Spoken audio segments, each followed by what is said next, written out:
right, well, I'm very excited to move on to our next session, which is a fireside chat with none other than the Chief Learning Officer of Sanofi. And I'm hoping I said that correctly because I've been pronouncing it in many different ways. But Wanda Shoer is the Chief Learning Officer with over 20 plus years leading learning, leadership, and organizational transformation. And what I find really unique about Wanda is her over a decade being spent in strategic business ops. And so you have someone from the business who's really, and I think like for some of us, have moved into this learning space and brings this incredible lens. Wanda spent over a decade at Johnson & Johnson leading large-scale change across R&D, drug safety, and talent management. So please welcome to the stage, Wanda.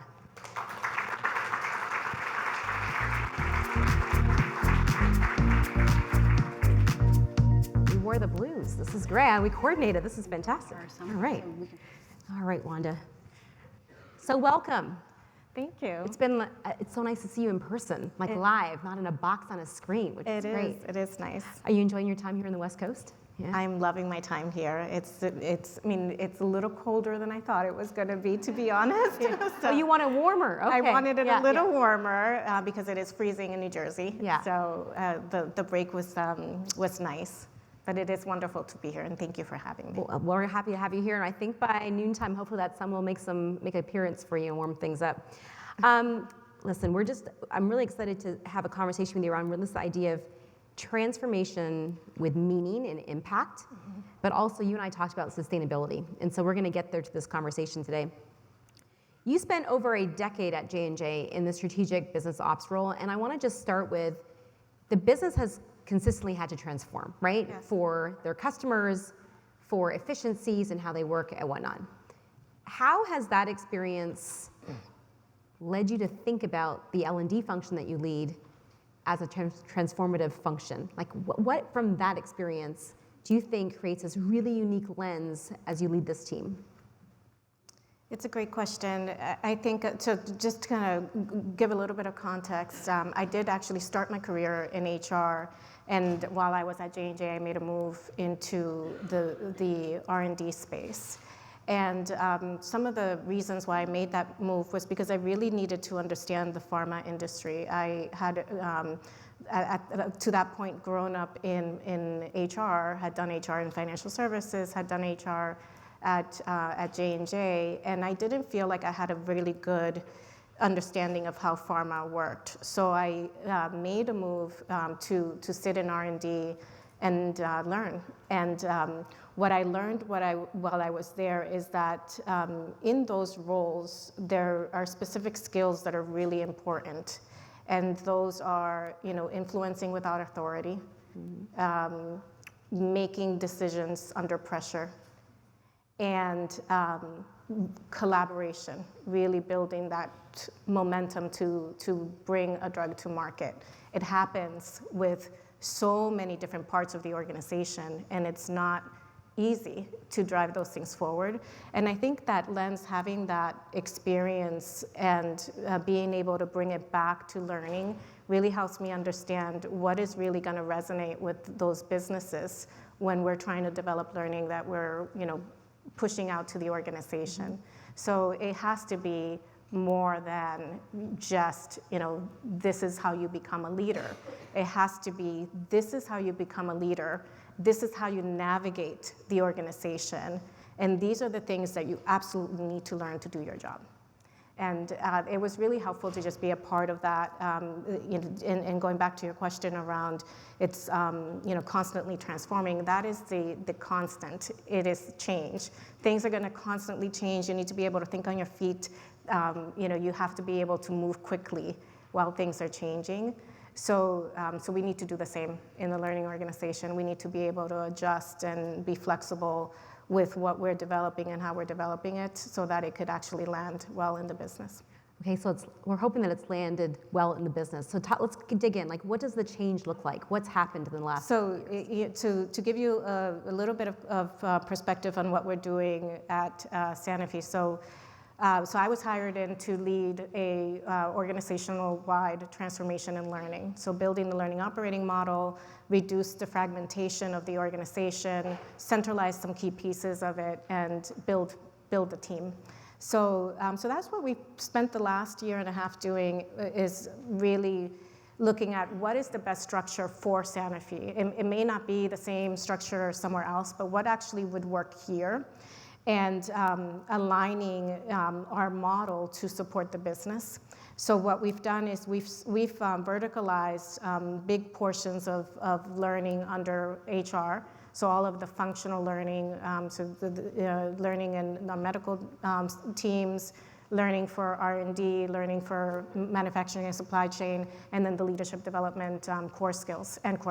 So that is all now centralized under me. And prior to that, it was all sort of sitting fragmented in the business. So bringing that together was one of the key pieces that I had to do.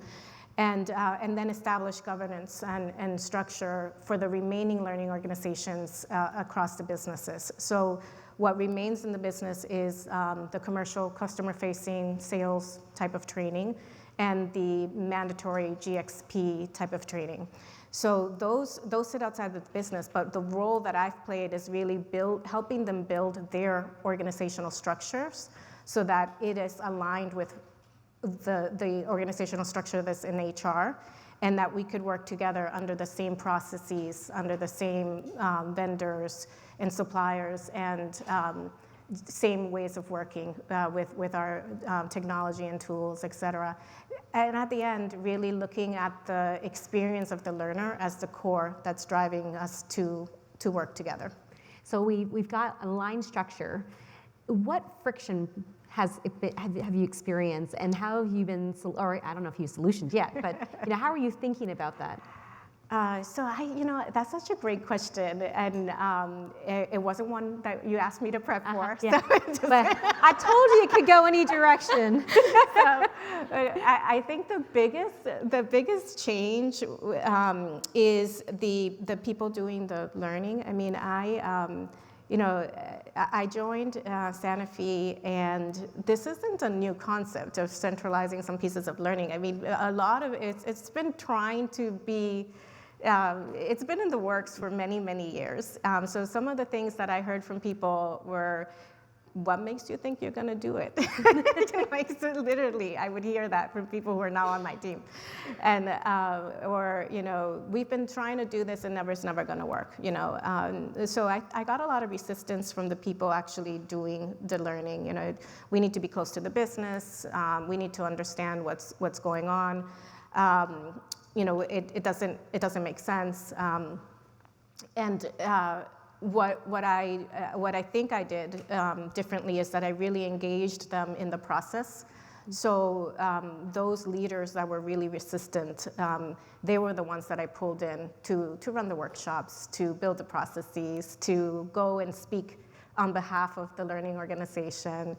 I think it did help that I had some business experience because I understood their language, and that helped in building credibility through it. But they were the biggest resistors, the people who were actually on the team who were, coming together to build this organization. I really admire that, because I think many of us have stepped foot into new organizations to lead transformation, and we don't have the political capital or the credibility yet from day one. We have to build that. Mm-hmm. And so often we're kind of put in the room to say, okay, go figure it out with your peers or with your partners. And so often we forget that there's a team that's like welcoming us in, but they have the longevity at the organization and maybe even some of the nuanced ways of working that we need to lean into then to learn from. So it's fantastic that you actually leverage them, having been there for, as a new leader in the company. And it is really, I'm so proud of my team, to be completely honest. And it's so great to hear them talking about learning now. I'm like, you guys can do this on your own now. You don't need me anymore, because they are so excited about it and they're driving the changes, and they are, questioning. And, I think part of it is allowing them to question the thinking and the vision. So, I call it the hot seat, but I have a weekly hot seat with them. So and I basically answer all their questions, what's going on, and let's take some time to talk about, what is challenging you with this model, and then also giving them the reassurance that it's not the end goal, right? We should be reevaluating. So in 6 months' time, let's take a look at this. Is it working? What's not working? How do we change? How do we evolve? And bringing that agility to driving something rather than just saying, we're going in this direction and that's the only way, and you're gonna have to come or else. That's not the message. Well, and that's what I'm seeing here is actually living and breathing this idea of like not a fixed mindset, but really a growth mindset.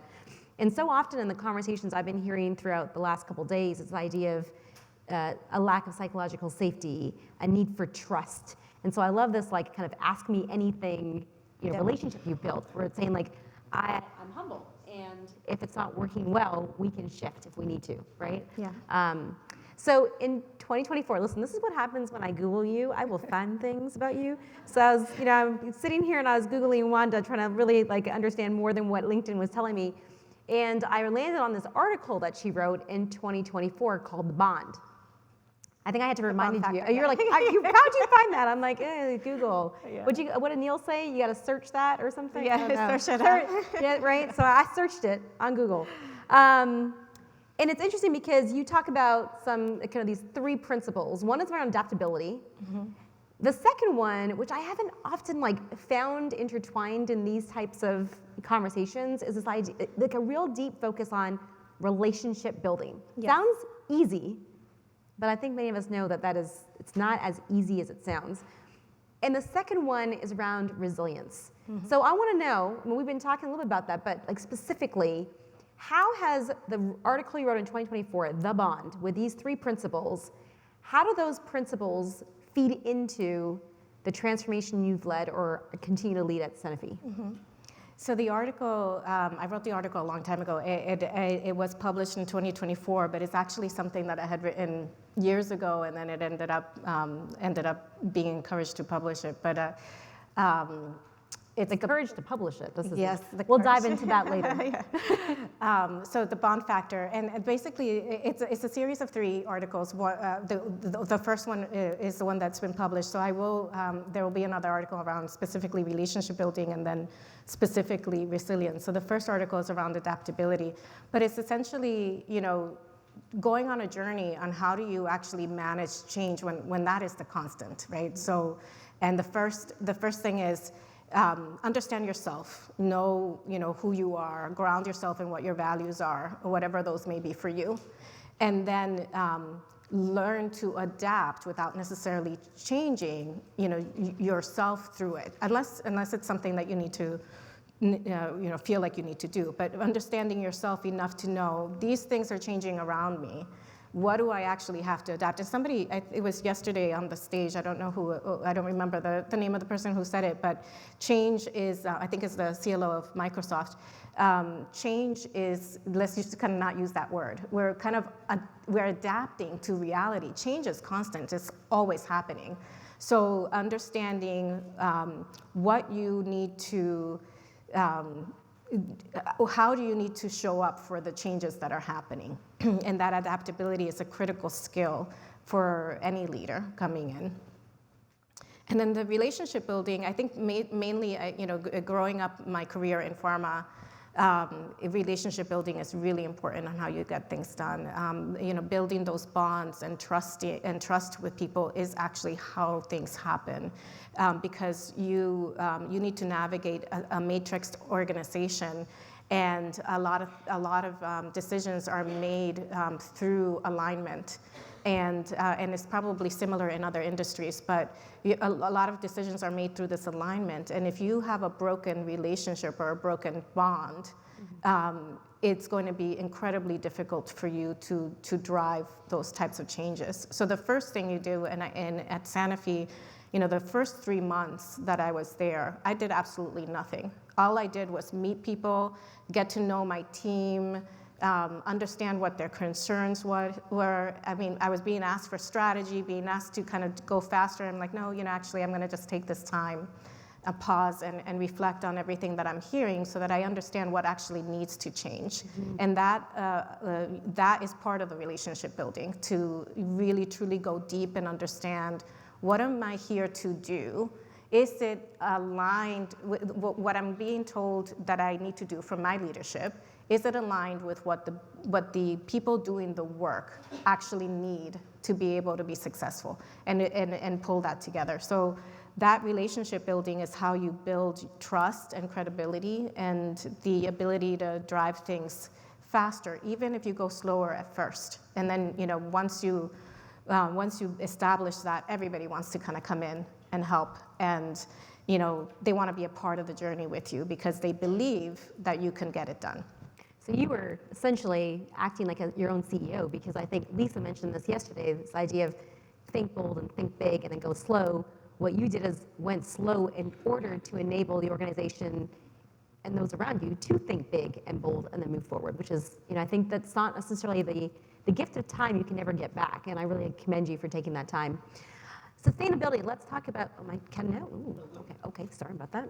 Now I really feel like a talk show. like Phil Donahue or Geraldo, I don't know, I don't want to be one of those people, but let's talk about sustainability. This idea of, and this is one that I feel like I have a lot of tension with, so I want to learn from you in a moment. We say change is constant. At the same time, we are trying to build these durable, like the durable infrastructure, the durable ecosystem that can sustain the change. How do you reconcile those two things? Change is constant, but then you want me to be durable. How does that tension show up, and how are you solving for that in your world? I think what I like to share with my team is, it's 80-20. There are things that are going to remain consistent, remain the same throughout any change, and understanding and having clarity on what those things are. And then having the flexibility to say, okay, we could tweak that. I'll give an example, because just in learning, it's probably, it's a simple example, but we have to deliver learning across the globe, and a lot of things in sort of cultural differences, language, et cetera, they're different, and they land differently on the people receiving it. So, but we're trying to build a framework where, we are not spending, hundreds and thousands of dollars developing training that is so, tailored to each country. So 80% of the time, that framework is going to be the same. Then 20% of the time, you go in and you make the tweaks that are going to allow for that to actually resonate with the audience that you're trying to deliver for. And, because change, like when you're dealing with change, it's, yes, change is constant, but not everything is changing. So really looking at what are those things that just absolutely have to remain the same, because, it's, pharma industry, and these things would, mandatory learning in this space needs to be tracked this way, et cetera, et cetera. There's so many different examples, but finding what remains the same and being clear on that, and then having the flexibility to adapt to what's coming next. So Chrissy just shared, I think these anchors of what learning, means in her organization. What are the anchors that you've established that now is like the foundation that you'll build from? So there's a lot of people involvement in the change that I'm driving, because it's a big organizational and operating model change, which means that roles are changing. People are moving into different roles. We have to, there are people that potentially would be in sensitive roles as well. So I think the principles in driving the type of change that I'm driving right now is, we think about the people first. So no external hires, essentially, as we're driving the change. Let's look at the talent that we have within. Let's give us the opportunity to ensure that we're leveraging the talent and the knowledge that we have in the organization. So that was one of my first principles. Look, I know we're going to do this change. Your job is changing potentially, but I commit to you that we will always look at the internal people first. I'm not going to be bringing in external hires. And so in the whole organization, I've only brought in 2 external hires. One was based in India, and we didn't have a person there. It was a brand new role. And then the other is an innovation role, which we didn't have that capability in the organization. So those were the only two external hires, and that external hire for the innovation role was somebody who had been consulting with us. So, so kind of just being really clear on what those are. And then the other principle was, transparency and honesty. I'm going to tell you everything that I am able to tell you. Please understand that I cannot tell you everything. We have things like works councils and different types of scenarios where there are certain things that until I am 100% sure that this is the direction we're going to go, I cannot. I can't share that. I'm not going to bring chaos where there's no need to do that. But I'm open to answering whatever questions you have. And I'm here for you. And so that's the other one. And then the third one is just, let's give it a try. In resistance, there's always like, oh, we can't do this, we can't do that, we can't. And I like to tell the story of, when I tell this to my team, but I had driven the same car for over 10 years, same car. Same, I had changed cars, but it was the same car make, and then my husband was like, you don't need this car anymore. And he bought me, he got a new car for me, and I didn't want to drive the new car. I was like really hesitant to drive the new car. So the new car sat in my garage for like 2 months. Before I was willing to give away, to give up my car, and my husband was like, we have to give up the other car, Wanda. It's time. You gotta bounce it. We can't pay for 3 cars. Yeah. You gotta give up the other car. And finally, I gave up the other car, and I reluctantly drove the new car. And now I don't even remember what it's like to drive my old car. So, and I think it's this sort of this idea of, yes, we have so much resistance to change, but once you actually make the change, you're going to realize why this was so much better. And they laugh at the story, but I tell them all the time, and they're willing to give it a try. It's so interesting because these 5 Bs we talked about yesterday: build, borrow, buy, bot, bounce. And some of us are like, oh my gosh, the buying is the hardest because I've got to go, I've got to secure funds, and then my finance team is like, no, yes. We think that's hard. And then others are like, oh, it's really hard to build because I don't know if I have the right skills, the right talent, or the right experience in my team. It also takes a long time to build. But what I've been hearing the last couple of days is probably the hardest part is this idea of bounce. Like, how do we let go? And I think in this room, we're a collective of years and years and years of incredible experience, whether it's in the HR function or the L&D function or from the business or from, other layers.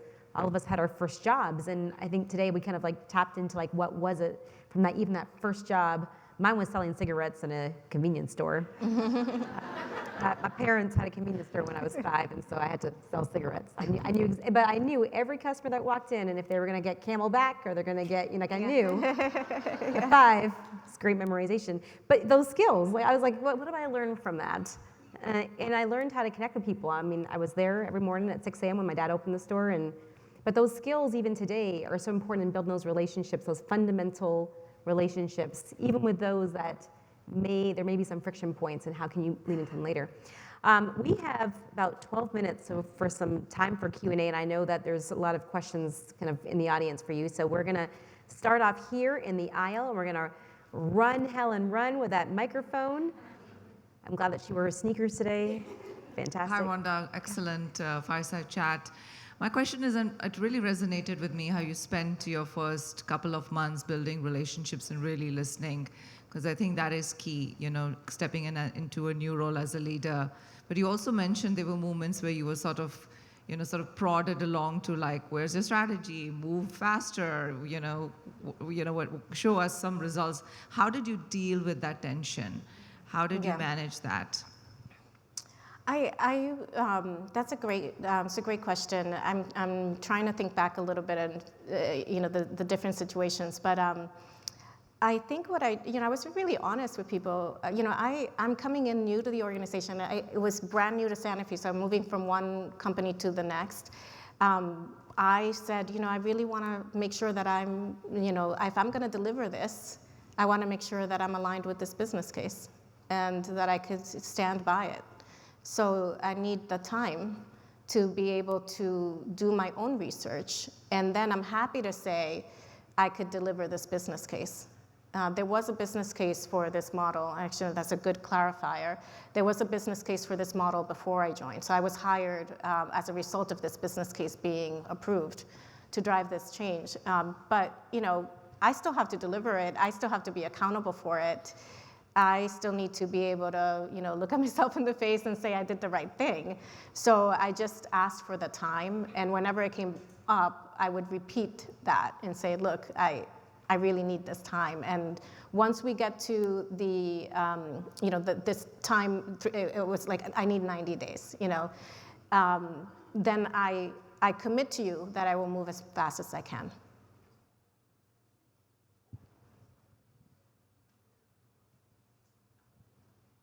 Yeah, it's not always easy to come in and to have to execute from an idea or a plan that was put in place when you were in the room. Yeah. And to ask for that time, I think shows a lot of courage.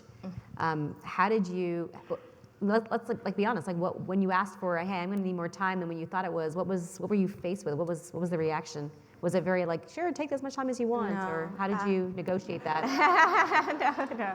I had some supporters. So, I had supporters. It wasn't like, oh, you have all the time in the world. I had supporters, though. I found my advocates, right away. I think that's a lesson also in sort of that I learned in the roles that I had previously is find who's advocating for you and leverage them. So that immediately coming into the organization, I mean, you're coming into an organization, you're brand new to the company, you don't know the culture.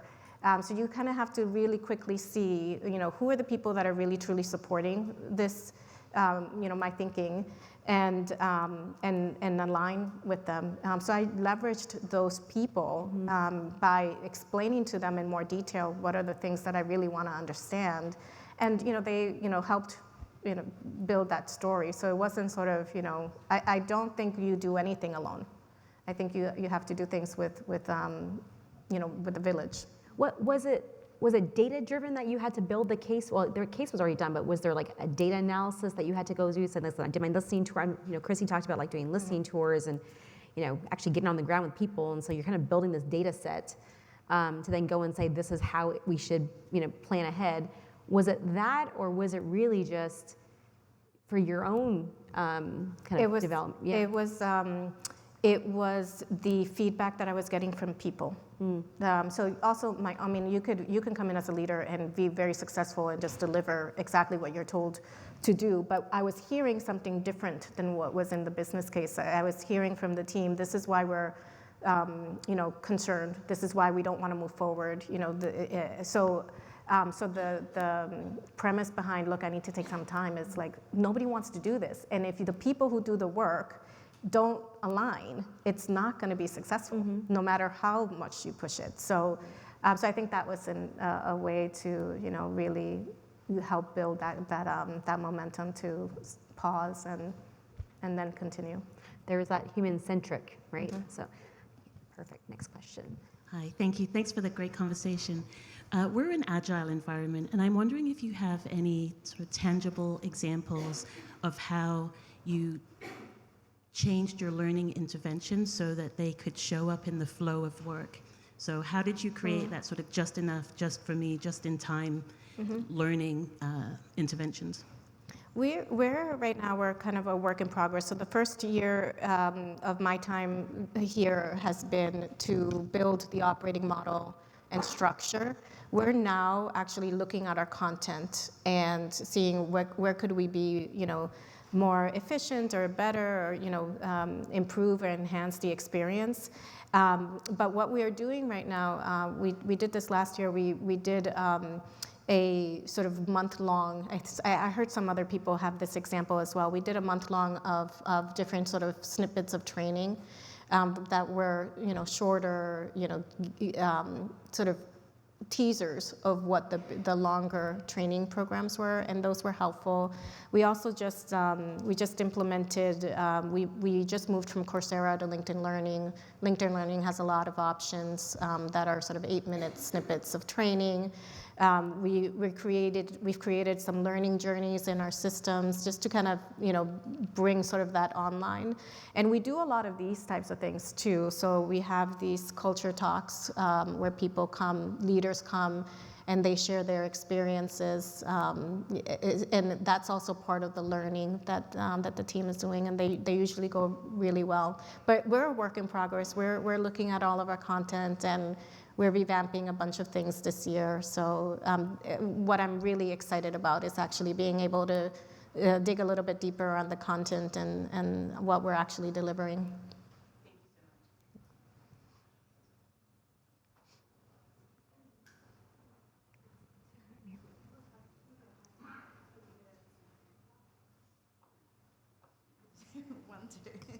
Thank you. Thank you so much for the insights. I'm Robin Klein from AbbVie. And you talked a lot about the matrix and the alignment that you need to get, which is so true. How has your team and yourself successfully managed the alignment in the matrix and the partnerships with all of your stakeholders? That's such a great question. So I have global heads of learning that sit underneath me for each of the functions. And as we were building the operating model, there were a couple of things that I asked for. I asked for my head of learning to be a part of the leadership team for the PNC that supported that function. For the PNC is what we called HR, so people and culture. So they sit on the leadership team of the head of HR for the function. So that's one. The second one is that they also sit on the leadership team for the head of the function. So my head of global learning in R&D sits on the leadership team for the R&D organization. And then they also have a group of people that they work with who are also supporting that organization. So the people business partner, the talent management lead, and the organizational design and capability lead, and my learning partner. They have weekly discussions on what are the areas that we need to be working on to drive learning in that organization. And the heads of those functions are they're experts in those fields. So they're not actually learning professionals. They're people who have come in with those experiences and that expertise, so they understand the business really, really well. So they can sit in the leadership team and have deep discussions on what's going on with those business areas. Wanda, just to expand on that, we know that actually part of the battle is getting invited to be seated at the table. So you've now got your folks at the table. How do you ensure that they actually have a voice at that table? I think part of it is making sure that we have the right people on the team that have the influence and presence to be able to have a voice and confidence, and also having that expertise. So the functions that are really require expertise, R&D, medical, and manufacturing and supply chain, those were leaders who sat in the business. So they have that expertise. They know how to run those businesses. That's important. I speak the same language. We got a question up here. Okay, yeah, thank you again. Kim Troxel with AbbVie also. My question, what you said about hiring internals versus externals was very intriguing to me. We're also in the pharmaceutical industry. Our leadership very much encourages, especially at certain levels, that we have to seek external candidates, at least bring them into the process. Did you get any pushback from HR on your choice there, or from anyone in the organization, and how did you navigate that? I was really transparent on the reason why I was doing that. And number one is, this type of organizational change has been in the works for many years, I think I said earlier. In order for it to really stick, the people who do the work, they need to believe and trust you. So I needed to hire, that's a little bit too strong, but I wanted to hire internal people so that I knew that at the end we would be able to drive this change. But this year, so this is, we're actually just launched, we just finished all the changes at the end of the year, and we just launched into the new model. This year, really get to observe and, look at strengths and capabilities and areas where I need to, make some changes. And that was the commitment. I will put people in role that are, part of the organization. But as we are starting to actually execute and deliver, I will also commit to assessing the talent and seeing where do I have to make some changes. And so there, could potentially be some, I actually have a great team, so I don't think I'm going to need to do that, but there could be potentially some difficult decisions that I would have to make this year. All right, last question in the room. Last chance. Okay, well, final thoughts. So, biggest lesson learned? Oh gosh, throughout or? Yeah, I mean, you continue to learn, but any advice you have for the room? I think that, so biggest lesson learned for me as a individual, as a person, is it's important to really understand how you as a leader make decisions and what information you need to feel comfortable making a decision.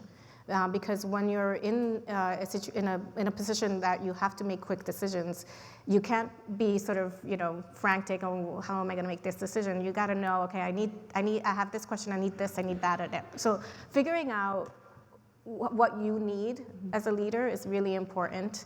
So that was a lesson that I learned earlier in my career.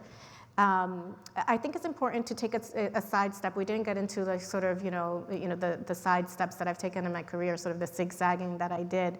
But one of the things was, how do you actually influence without authority? That is actually sometimes more important than, being a people manager. Mm-hmm. So learning that, and having learned that earlier in my career, I think has really benefited me. Promise you'll come back in January with Chrissy and tell us Yes. how everything's going. I feel like Yes. a lot of these stories are like unfolding, and what I hope is that this is not like summer camp, where like you leave and you're like, I'm gonna be best friends forever, and then you go back to your life and it's over. My hope is that we will continue this conversation and continue to stay in touch, obviously, but I know we get wrapped up in our lives and then we go back to work, on Friday. And then next week, but hopefully we'll come back in January. And I find it's been really interesting. I was privileged enough to join last year at the first NALES event in Austin, Texas. And I was speaking to Katie last night. I grabbed her at like 11 o'clock while she was walking through the lobby. I'm like, so tell me what happened since last year. And that's really where it's interesting, is to kind of follow the journey, because we're all on this, continuous plan. So thank you so much for joining us, Wanda. I really enjoyed the conversation. Folks, we are about to go into breakout rooms now. So we're going to pop up on the screen the rooms that you can go to. Sorry, I should have had them a clap for you first. Thank you for catching that. Yes, she deserved a round of applause and then some.